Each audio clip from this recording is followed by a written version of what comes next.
Thank you. Please, be seated. Thank you very much. Madam Speaker, Leader Reid, members of Congress, dear friends, former colleagues, it is a great honor to be here, a place where Lincoln served,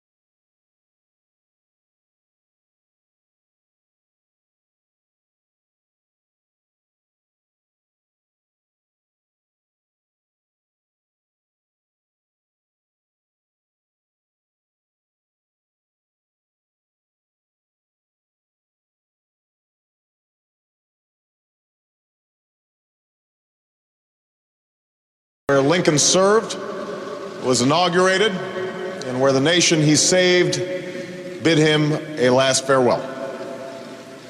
As we mark the bicentennial of our 16th president's birth,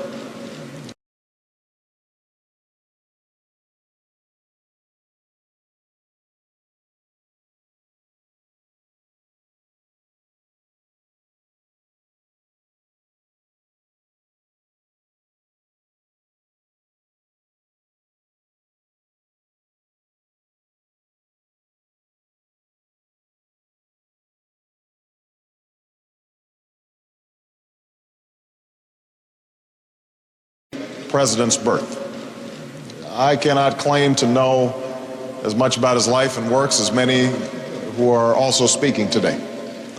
But I can say that I feel a special gratitude to this singular figure who, in so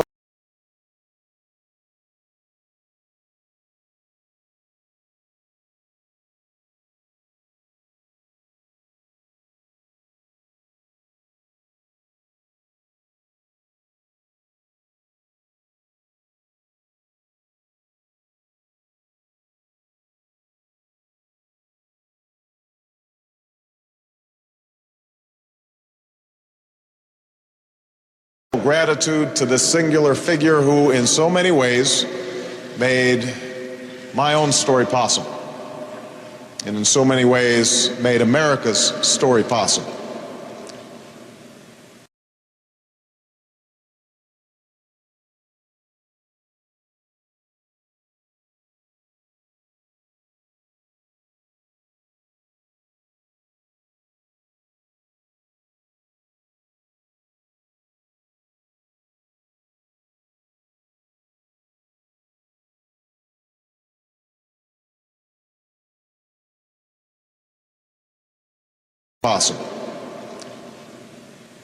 It is fitting that we are holding this celebration here at the Capitol, for the life of this building is bound ever so closely to the times of this immortal president.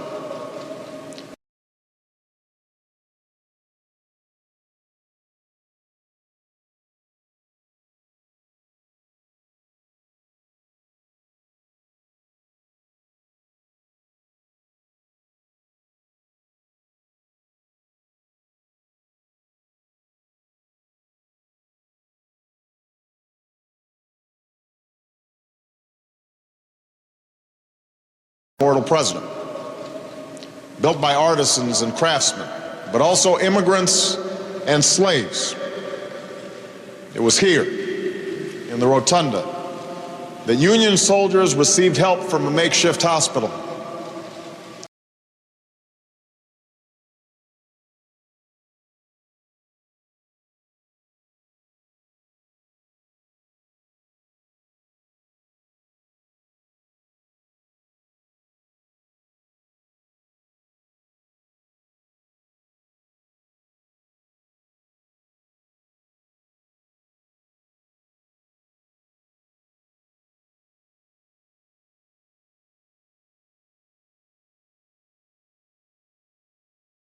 Makeshift hospital. It was downstairs in the basement that they were baked bread to give them strength. And it was in the Senate and House chambers where they slept at night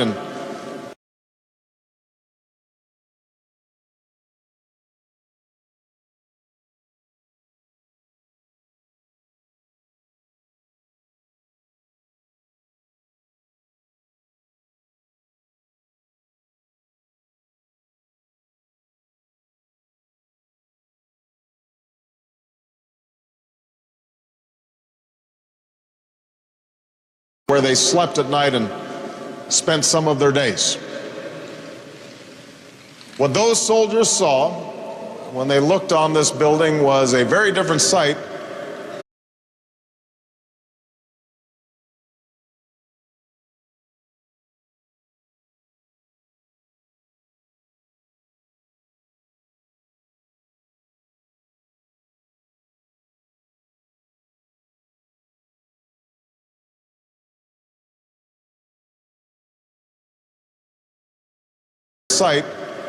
than the one we see today, for it remained unfinished until the end of the war. The laborers who built the dome came to work wondering each day whether that would be their last, whether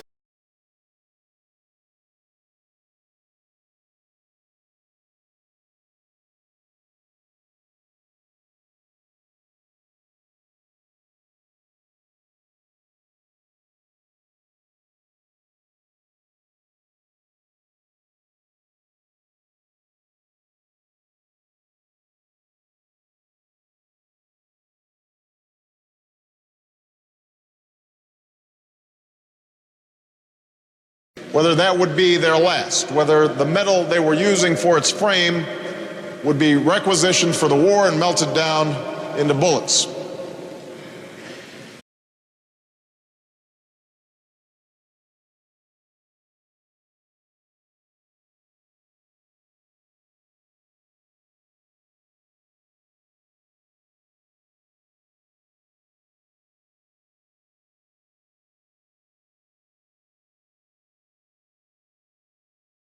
Down into bullets. But each day went by without any orders to halt construction, and so they kept on working and kept on building.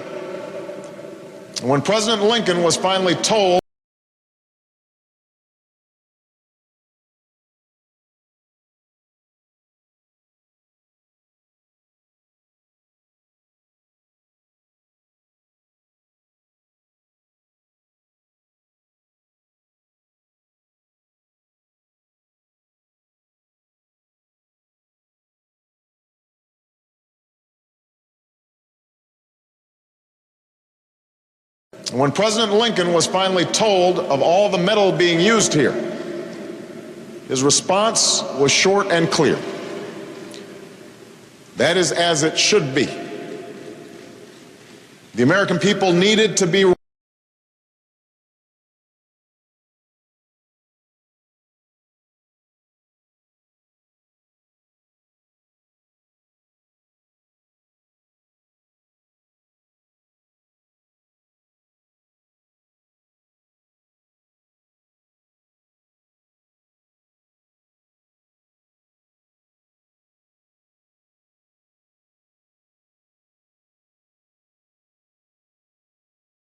The American people needed to be reminded, he believed, that even in a time of war, the work would go on. The people's business would continue.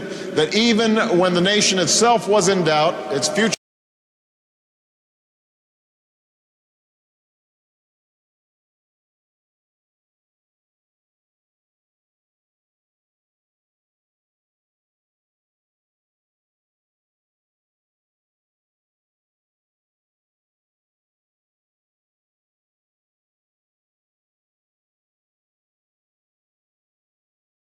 the nation itself was in doubt, its future was being secured, and that on that distant day when the guns fell silent, a national capital would stand with a Statue of Freedom at its peak.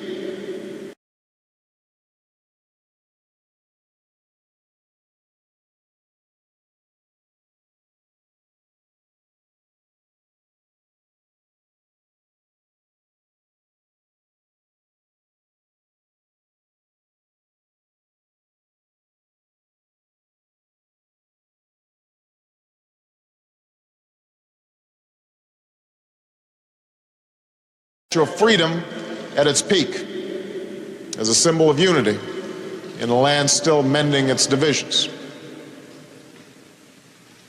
It is this sense of unity, this ability to plan for a shared future, even at a moment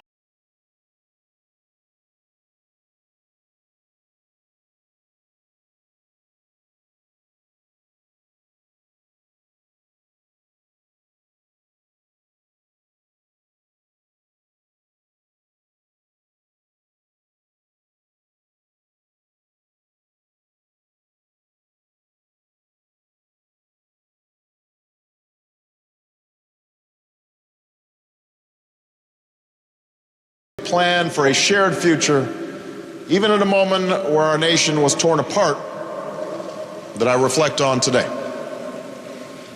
And while there are any number of moments that reveal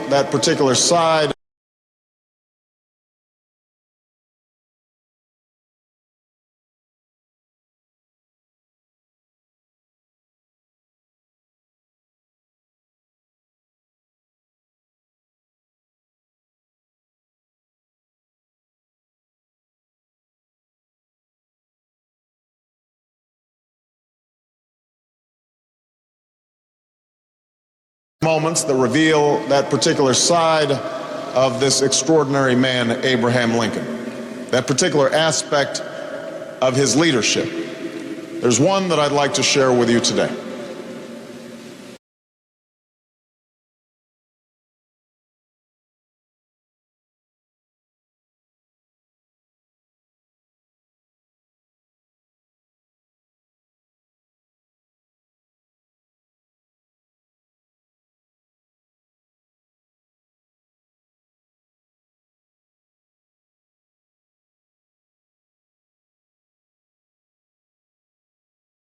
Share with you today.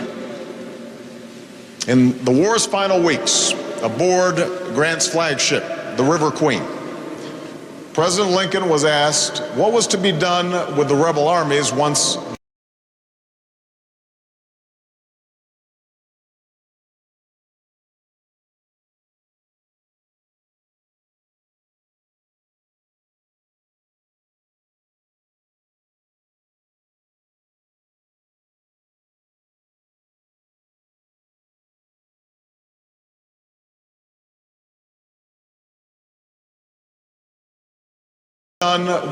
armies once General Lee surrendered. With victory at hand, Lincoln could have sought revenge. He could have forced the South to pay a steep price for the rebellion.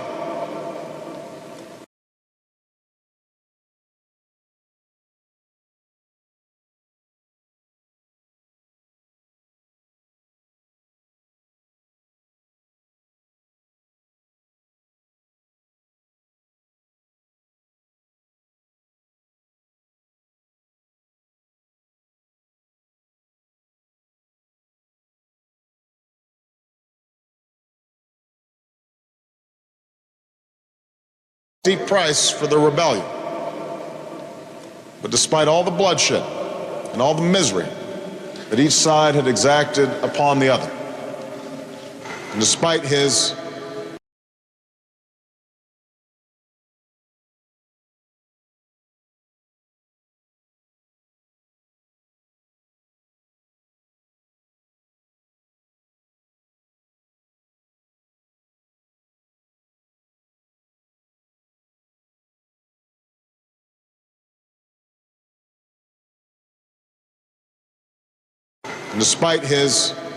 absolute certainty in the rightness of the cause of ending slavery, no Confederate soldier was to be punished, Lincoln ordered.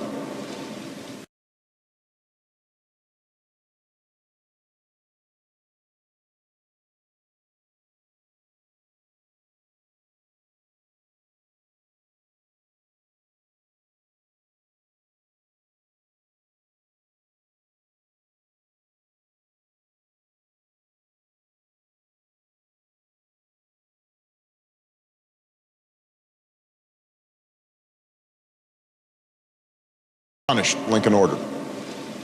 They were to be treated, as he put it, liberally all around.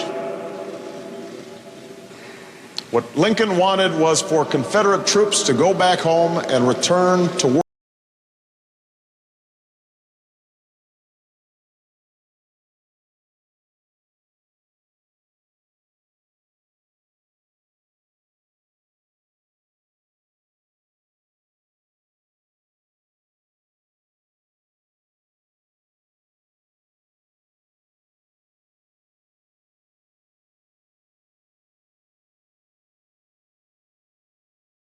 Troops to go back home and return to work on their farms and in their shops. He was even willing, he said, to let them have their horses to plow and their guns to shoot crows with.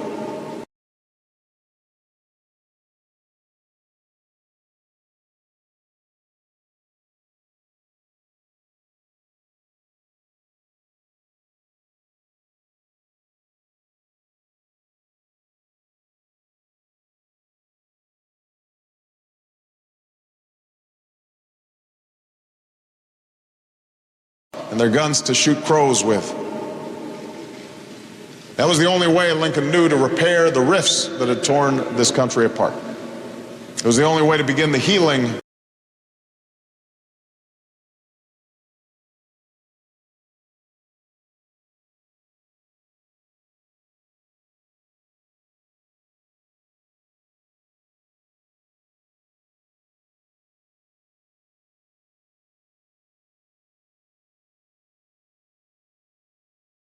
It was the only way to begin the healing that our nation so desperately needed. What Lincoln never forgot, not even in the midst of civil war, was that despite all that divides us, North and South,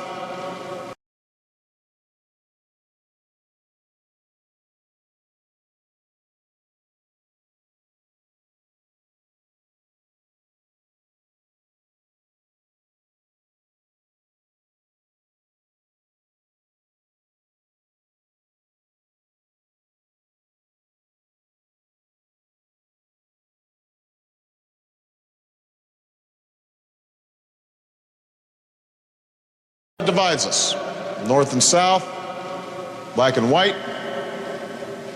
We were at heart one nation and one people, sharing a bond as Americans that could bend but would not break.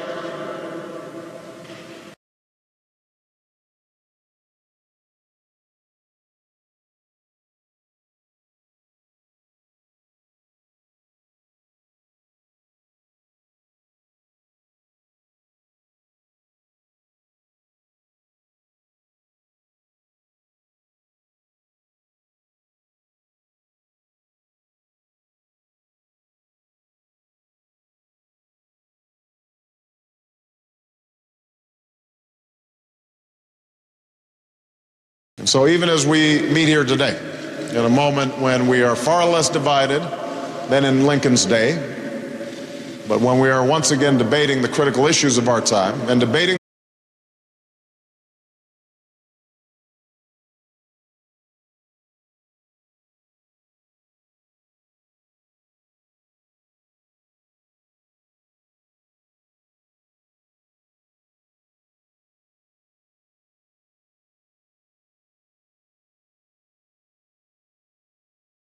critical issues of our time and debating them sometimes fiercely, let us remember that we are doing so as servants of the same flame, as representatives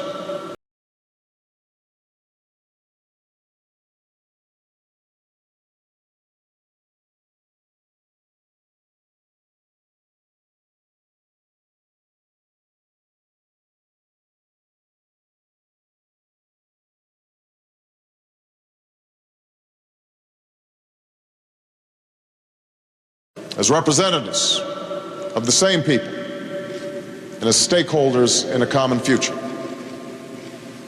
That is the most fitting tribute we can pay, the most lasting monument we can build.